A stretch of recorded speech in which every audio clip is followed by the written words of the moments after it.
Welcome to 10 Spot Highlights, where we uncover the most fascinating top 10 lists, from ancient mysteries to groundbreaking future evolutions.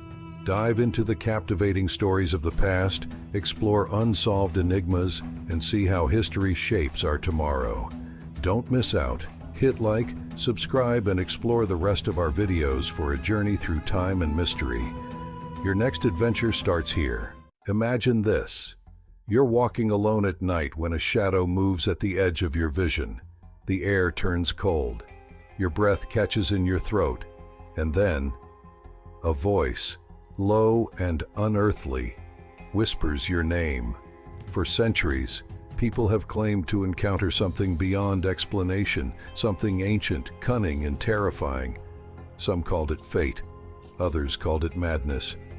But many swore it was the devil himself. Tonight we unravel 10 real-life encounters with the Prince of Darkness, mysterious bargains, ominous strangers, cursed souls, each tale more chilling than the last. But be warned, some stories leave a mark. Before we begin, a word of caution. If you feel a presence watching you by the time we reach the final tale, don't turn around. If you're ready, like this video, subscribe for more chilling stories, and let us know in the comments. Do you believe in the devil? Now, let's begin. 1. The Midnight Bargain of Johann Faust. The candle burned low, casting long, trembling shadows across the dusty wooden table. Dr. Johann Faust sat alone in his dimly lit study, the air thick with the scent of melted wax and aged parchment. Outside, the wind howled through the skeletal trees, rattling the wooden shutters like bony fingers scratching to get in. It was midnight, the hour of reckoning. For years, Faust had scoured the ancient tomes, seeking forbidden knowledge. He had mastered medicine, alchemy, astrology, yet it wasn't enough. The hunger for power gnawed at him, an insatiable void. And so, on this fateful night, he summoned something that should never have been called. The chalk sigils on the floor shimmered in the candlelight, intricate symbols inked in blood from his own trembling hand. With a final whisper of the incantation, the flames flickered violently, then died. A silence followed, deeper than the grave, pressing against Faust's ears like an invisible force. Then the air cracked. A shadow slithered from the corner of the room, stretching and distorting until it stood before him. Tall, cloaked in darkness, its face obscured except for two burning, sulfuric eyes. The temperature plummeted, frost crawling up the walls. "You called and I have come," the voice purred, rich and velvety, yet carrying an undertone of something ancient and foul. The words coiled in Faust's ears like whispered blasphemies. Faust swallowed hard. "I seek knowledge, power beyond mortal grasp." A slow, amused chuckle filled the room. "And what are you willing to give?" The question sent a shiver through Faust's spine. He had prepared for this. He had known the cost. Still, his voice faltered as he spoke the dreadful words. "My soul." The entity stepped closer. "Then we have an accord." A clawed hand extended, black as obsidian, reaching for him. A searing pain exploded through Faust's palm as the deal was sealed. He gasped, looking down. His skin burned with an unnatural mark, shifting, writhing as if alive.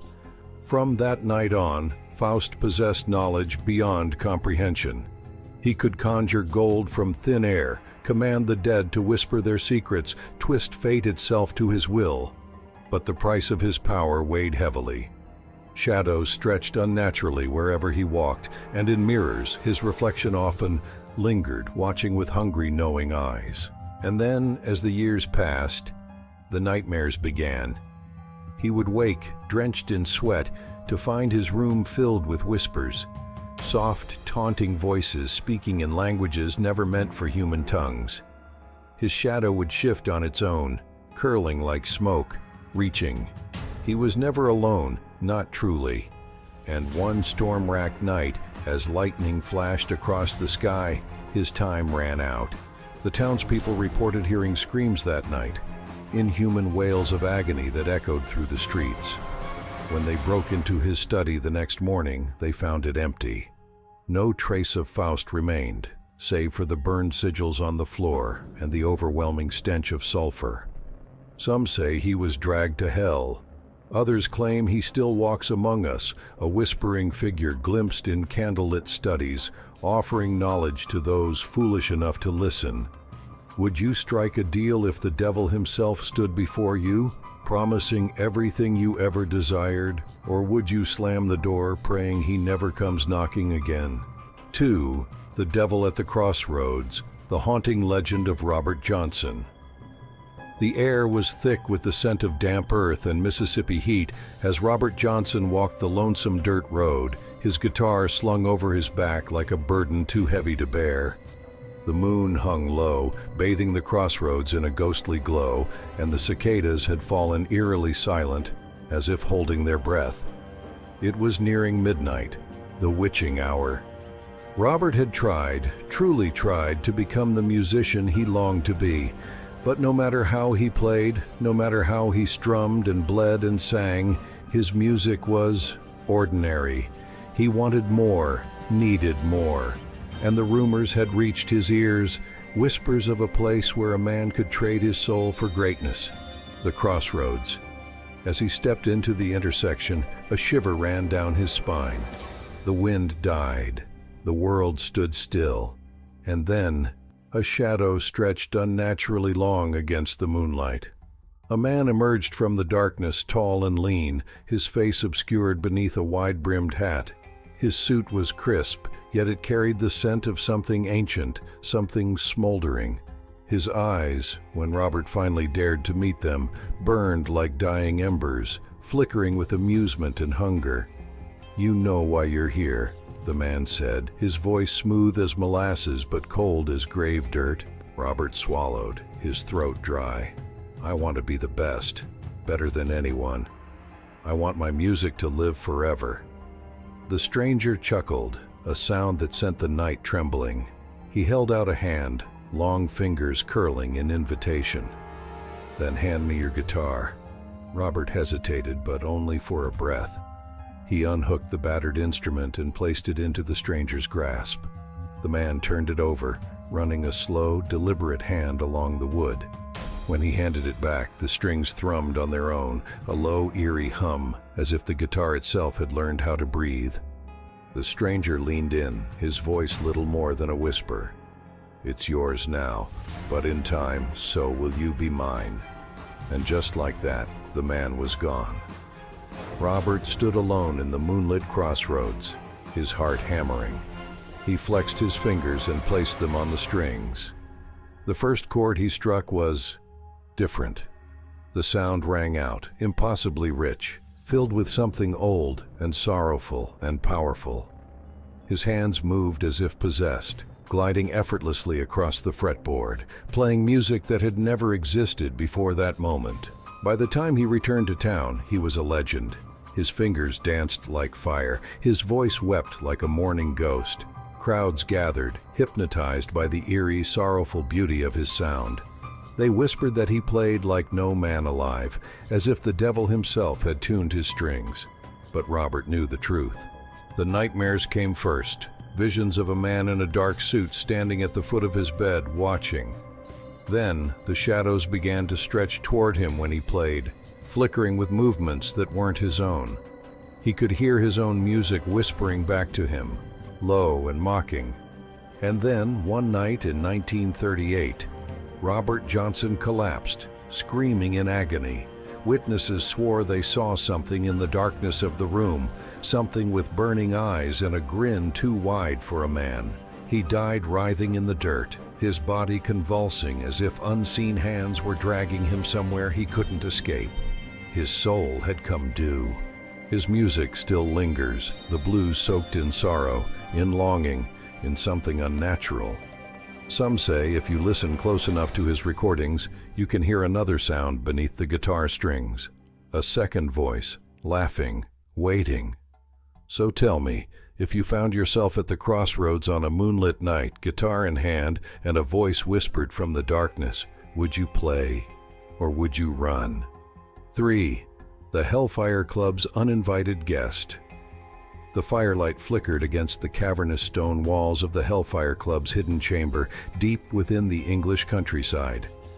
The air was thick with the heady scent of burning wax, spiced wine, and something far less earthly. Something bitter, acrid, and suffocating. At the long, polished table, men draped in red and black robes raised their goblets in a toast. Lords, scholars, and high-ranking officials, men who wielded power in the daylight, now reveled in the forbidden, their laughter laced with blasphemy. "To pleasure without consequence," one of them roared, slamming his goblet down. "And to the master who watches over our revels," another added, grinning wickedly. The Hellfire Club was more than an elite gathering of England's most powerful. It was a place where sin reigned unchecked, where the rules of God and man held no sway. The whispers surrounding their rituals spoke of debauchery, of heretical ceremonies, and of something darker, something not of this world. And on this night they would learn that some invitations extend beyond mortal hands. The flames in the hearth sputtered suddenly, shrinking to embers before roaring back to life in an unnatural blue hue. A chill slithered through the air, cutting through the drunken heat of the chamber. The men fell silent, their laughter dying on their lips as the heavy wooden doors groaned open, seemingly on their own. A stranger stood in the threshold. His cloak was black as a starless void, his boots unsullied by the mud of the countryside. He wore a hat pulled low over his face, but the shadows beneath it did not behave as they should. They shifted unnaturally, as if something inside them was moving, watching. "Who invited this fellow?" Lord Sanderson muttered, scowling. No one answered. The stranger stepped forward, and with each movement the torches dimmed. The air thickened, pressing in on their chests like unseen hands. A dreadful realization settled over the room. No servant had let him in. "Speak, man," barked another lord, forcing bravado into his voice. "If you've come to witness our revels, state your name." The figure tilted his head slowly, his voice a low murmur, velvety yet cold. "You called for your master," he said, "and now I am here." The room plummeted into chaos. The chandeliers above swung violently as though caught in a storm. The walls groaned as deep shadows slithered from the corners, stretching toward the men like grasping fingers. The air stank of sulfur, thick and choking, as the flames in the hearth flared high, revealing for the first time the stranger's face. Where there should have been eyes, there were only pits of burning red. His grin was too wide, his teeth too sharp. Screams erupted as the members of the Hellfire Club scrambled back, knocking over goblets, tearing at their cloaks in frantic terror. But there was nowhere to run. The doors slammed shut with a deafening boom. The shadows lunged, swallowing the light, drowning the room in suffocating blackness. The last sound that escaped from the chamber was not human. It was laughter, deep and guttural, echoing through the stone walls like a tolling bell. By morning, the chamber was found empty. The long table was overturned, the goblets spilt, and the once mighty lords of the Hellfire Club had vanished without a trace. Only one thing remained, a single black feather charred at the edges, resting where the stranger had stood. Even today, some say if you walk near the ruins of the old Hellfire Club at night, you can hear echoes of that final doomed revel. And if you linger too long, you might feel the brush of unseen eyes upon your back. So tell me, if you were invited to a gathering where the devil himself might make an appearance, would you stay and raise your glass?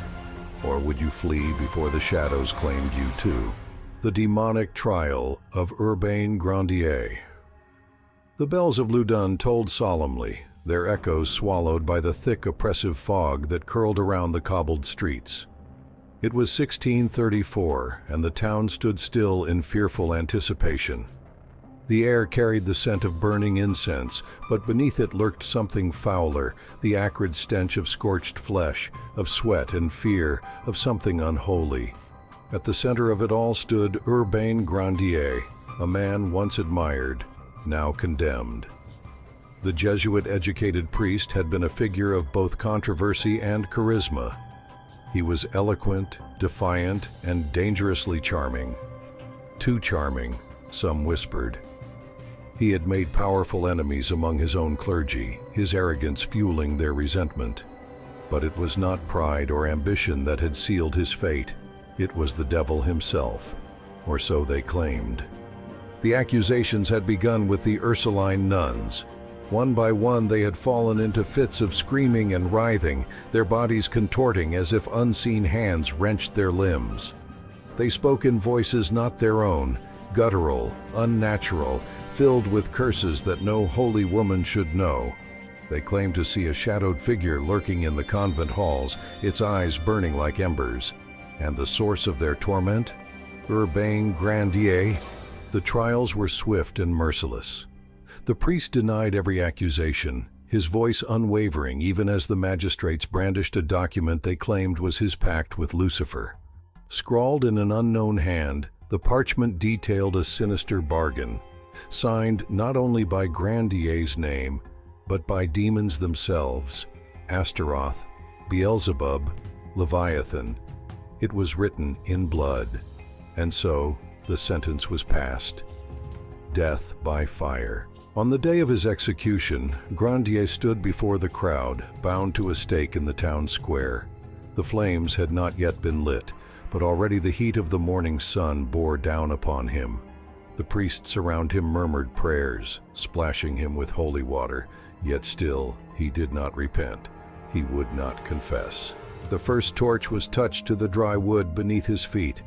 The flames crackled hungrily, licking at the hem of his robes. The crowd pressed forward, their eyes wide with a mixture of horror and morbid anticipation. Some whispered prayers, others watched in silent dread, but then a sound, low and rasping, rippled through the air. It was not the roar of fire, it was laughter. The nuns, the same ones who had accused him, shrieked as their bodies convulsed violently, their eyes rolling back in their heads. The wind howled through the square, snuffing out candles and sending hats flying into the dust.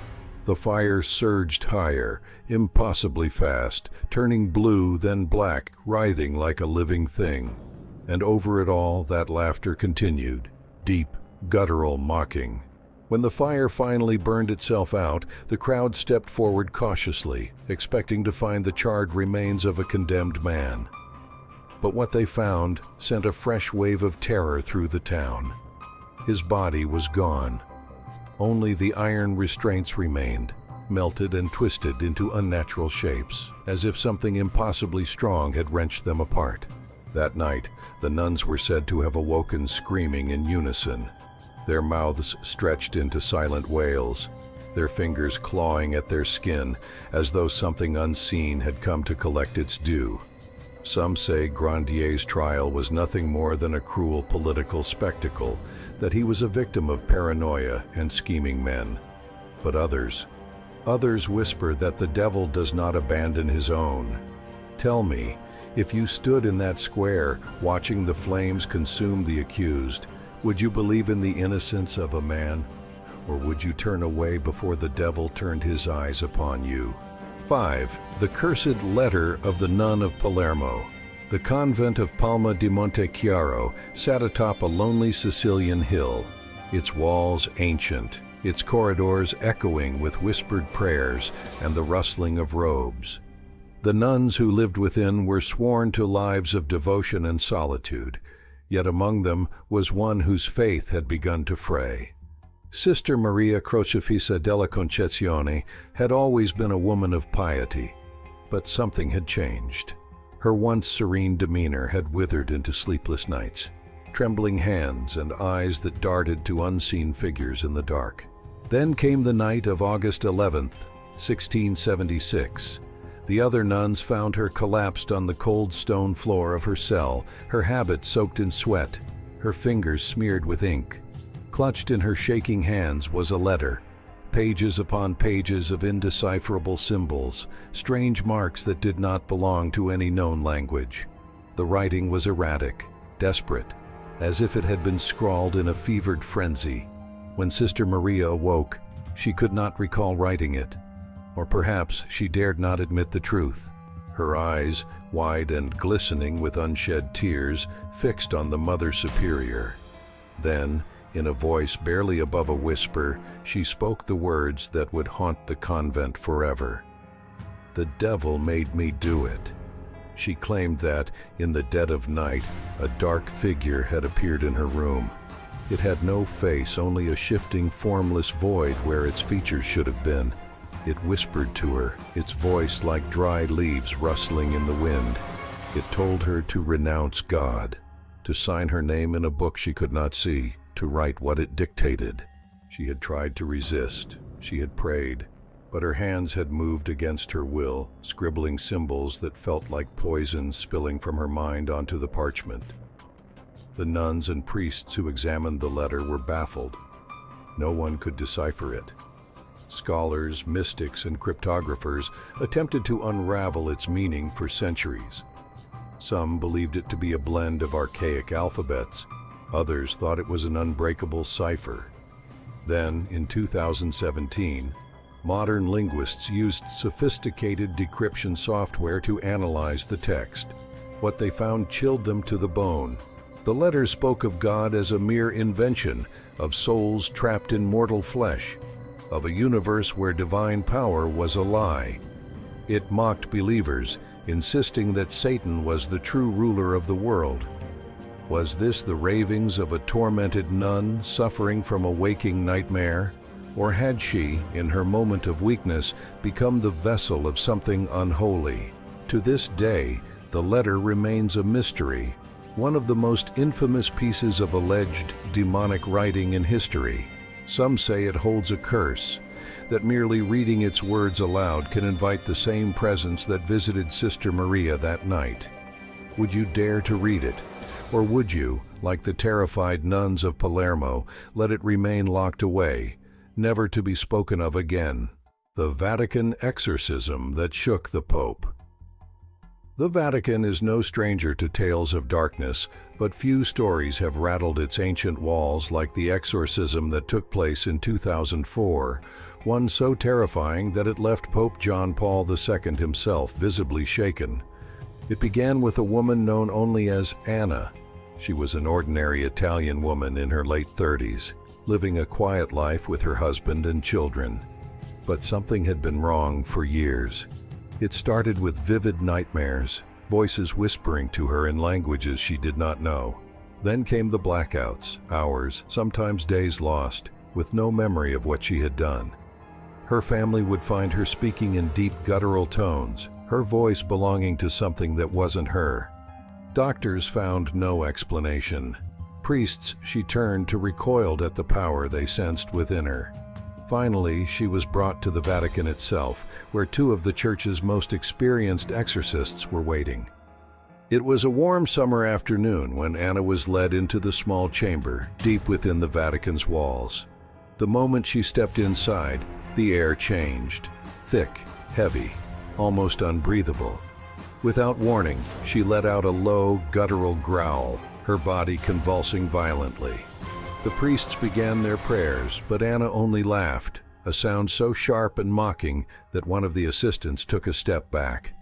Then she spoke, not in Italian, not in Latin, but in a mix of Aramaic and ancient Greek, languages she had never learned. Her voice turned mocking, taunting the priests with knowledge of their pasts, their sins, their fears. She revealed secrets that only they could have known. The prayers continued, but Anna's strength was unnatural. It took 3 grown men to restrain her, her body twisted in ways that should have been impossible. A deep, bone-chilling growl erupted from her throat, followed by a scream that seemed to shake the walls. Then, she spoke a name so blasphemous, so unholy, that one of the priests dropped his crucifix. It was at that moment that Pope John Paul II, who had been in his private chambers, was told what was happening. Though frail and ill, the Pope insisted on seeing her. He was brought to a hidden passage where he could watch without being seen. The moment he arrived, Anna's body froze. Then slowly, her head turned toward him, though she could not possibly know he was there. Her lips curled into a slow, sinister smile. Then she spoke, clear as day, in perfect Polish. "You are weak, Carol." Carol, the Pope's birth name. The room went silent. The exorcists continued, sweat pouring from their brows as they forced the ritual to its climax. Anna let out one final piercing scream before collapsing, unconscious. When she awoke, the entity was gone.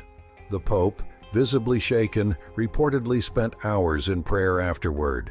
Officially, the Vatican never spoke of the event, but whispers among the clergy say that night confirmed something terrifying, something that made even the holiest men tremble, that the devil himself had spoken within the Vatican's own walls.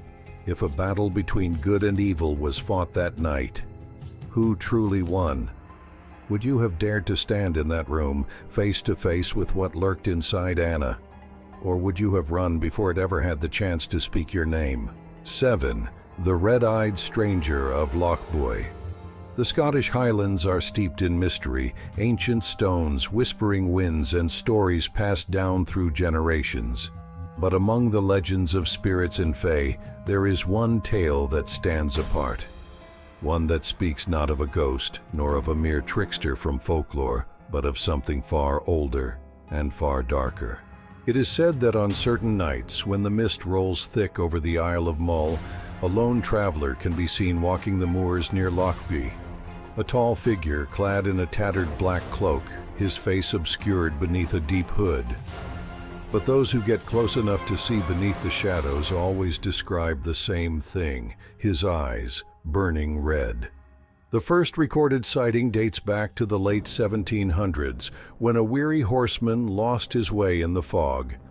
The rider, a merchant from Glasgow, was making his way through the countryside when he spotted a figure standing on the path ahead. Thinking it to be a local, he called out for directions. The figure did not move. As the merchant drew closer, his horse reared back violently, eyes wide with terror. It took all his strength to control the beast, and when he finally looked back up, the figure was standing directly beside him. The merchant had not seen him move, had not heard so much as a footstep. Shaking, he turned his head slowly, peering beneath the stranger's hood. What he saw sent him fleeing in blind panic. The man's face was pale, unnaturally smooth, his lips curled into something between a sneer and a smile. But it was the eyes, the glowing, blood-red eyes that seared into the merchant's memory. As he whipped his horse around and galloped away, a voice, low, guttural, and mocking, rang out behind him. "You ride fast, but I ride faster." The merchant never looked back. In the centuries that followed, others claimed to see the stranger near Loch Buy. Shepherds, fishermen, even a group of soldiers stationed nearby in the early 1900s. Some saw him standing motionless in the fog, watching. Others heard the sound of hooves behind them, only to turn and find nothing there, until the red eyes appeared, glowing in the dark. Some say he is the ghost of a damned soul, cursed to wander the land for eternity. Others whisper that he is no ghost at all, but something far worse. A collector of the lost, a shadow that feeds on those foolish enough to meet his gaze. A local legend claims that if you encounter the red-eyed stranger and speak to him, he will ask you a question. No one knows what the question is, because no one who has answered has ever been seen again. Would you dare to walk the moors of Loch Buy at night? Or if you saw the glowing red eyes staring at you from the fog, would you run? 8. The Enfield poltergeist and the dark figure in the corner. The Hodgson family thought they were safe. Their home, a modest council house in Enfield, England, was nothing special. Just bricks, mortar, and the echoes of everyday life. But in the summer of 1977, something changed. Something woke up. It started with little things. A knocking inside the walls, furniture shifting ever so slightly when no one was watching. Then came the voices, low, rasping whispers that never seemed to belong to anyone in the house. 11-year-old Janet Hodgson was the first to notice. She would wake in the middle of the night to the sound of her dresser scraping against the floor. inching closer and closer to her bed. One night, as she turned over in her sleep, she felt something breathing against the back of her neck. Then came the night when everything changed. Her mother, Peggy, awoke to the sound of a deafening crash. Rushing into the girl's bedroom, she found Janet and her sister Margaret curled up in the corner, sobbing. The heavy wooden dresser had been flipped upside down as if it weighed nothing at all. The entire room was ice cold, despite the sweltering summer heat outside. Peggy tried to dismiss it, to convince herself that her daughters were imagining things. But then, she saw it too. A shadow.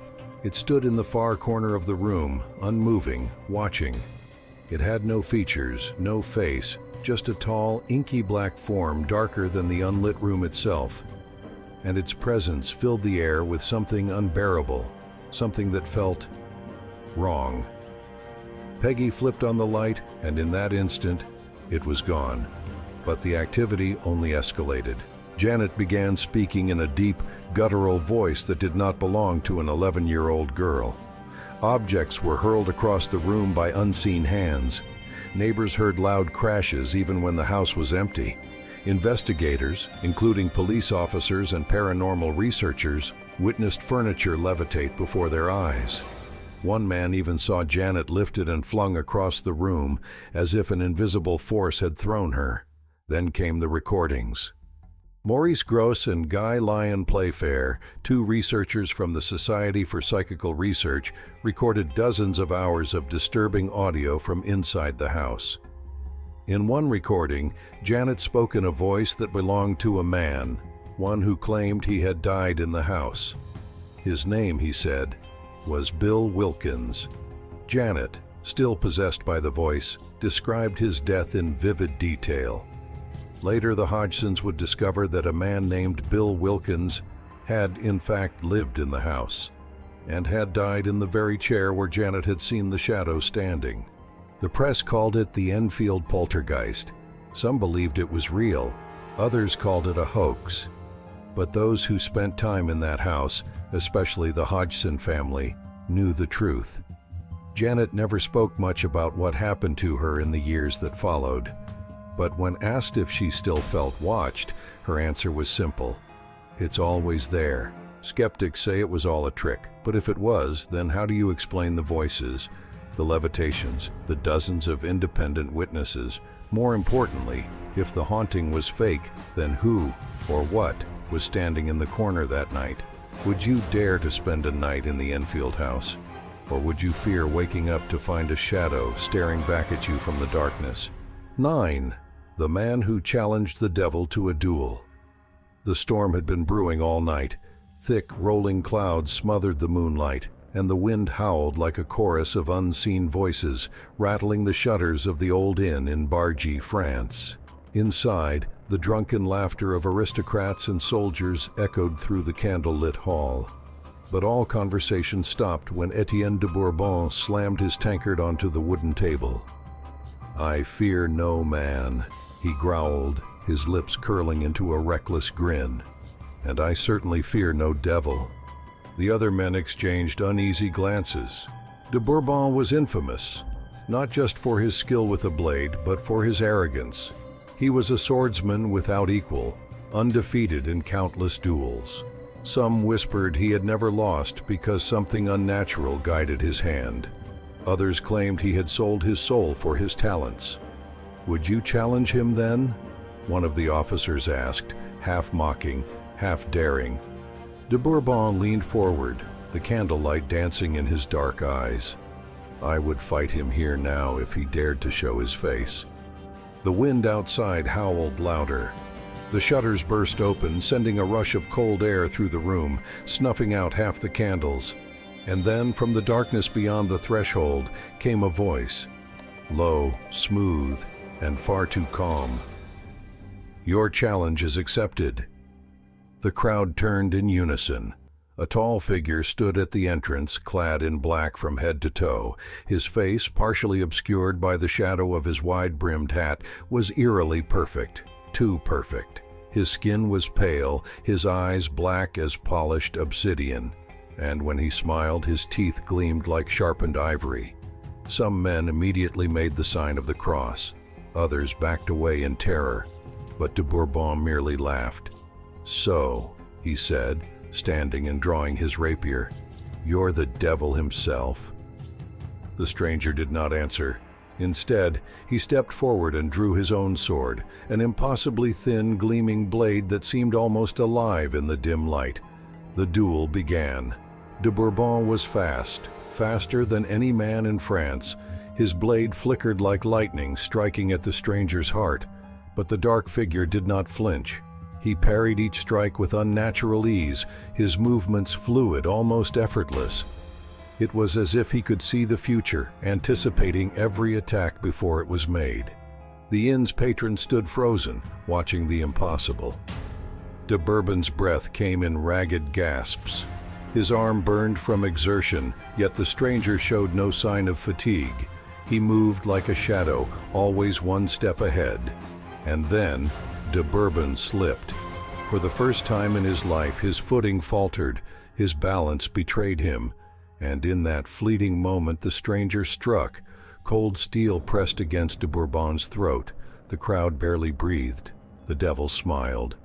"You are skilled," he murmured, his voice like velvet, "but your pride has blinded you." De Bourbon swallowed hard, the tip of the blade unmoving. "Your soul already belongs to me," the stranger continued. "You've wagered it in every battle, every duel, every oath of arrogance. I simply came to collect." The blade withdrew, and the dark figure stepped back. "I grant you this mercy. 1 week to make peace with your fate. Then we will meet again." With that, the candles flickered violently, and when the light returned, the devil was gone. For 7 days, Etienne de Bourbon was never seen in public. His once boisterous voice fell silent. He refused to speak of the duel, but those close to him claimed he spent his last days in frantic prayer, haunted by something only he could see.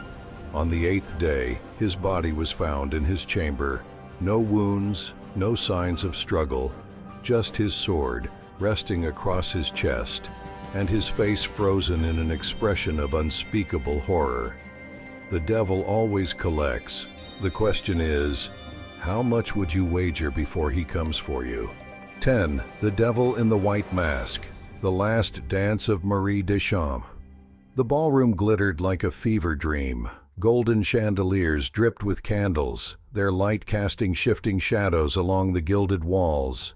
Perfume and powdered wigs filled the air as the finest nobles of Paris swirled across the polished marble floor, their laughter like the chime of crystal goblets.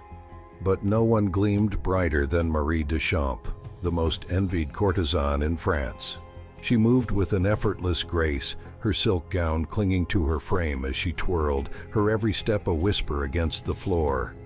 Kings desired her, dukes fought over her, poets immortalized her. But on this night, her gaze was fixed on one man alone, the stranger in the white mask. He had arrived unannounced, cutting through the revelry like a shadow at high noon. His mask, pure ivory, covered all but his piercing black eyes and lips that curved in an unreadable smile. His suit was of no known fashion, woven from fabric that shimmered unnaturally under the candlelight, and though his presence carried no sound, it commanded absolute attention. When he extended his hand toward Marie, she hesitated. A heartbeat later, she placed her gloved fingers in his palm. They danced. The music swelled, but to Marie the notes grew distant, distorted, as though she were hearing them from beneath the surface of dark water. The air between them crackled with something she could not name. The stranger's touch was cool, and as they spun, the world around her blurred into nothing. He whispered her name, Marie, and suddenly she was somewhere else. The ballroom was gone. The candlelight, the laughter, the perfume vanished. Instead, she stood in a cavernous hall of endless black marble, its polished surface reflecting not herself, but writhing figures, moaning, sobbing, clawing at the air. Marie gasped and tried to pull away, but the stranger's grip was unyielding. You wished for beauty, he murmured, his voice curling around her like smoke. For power, for adoration. Her lips parted, trembling.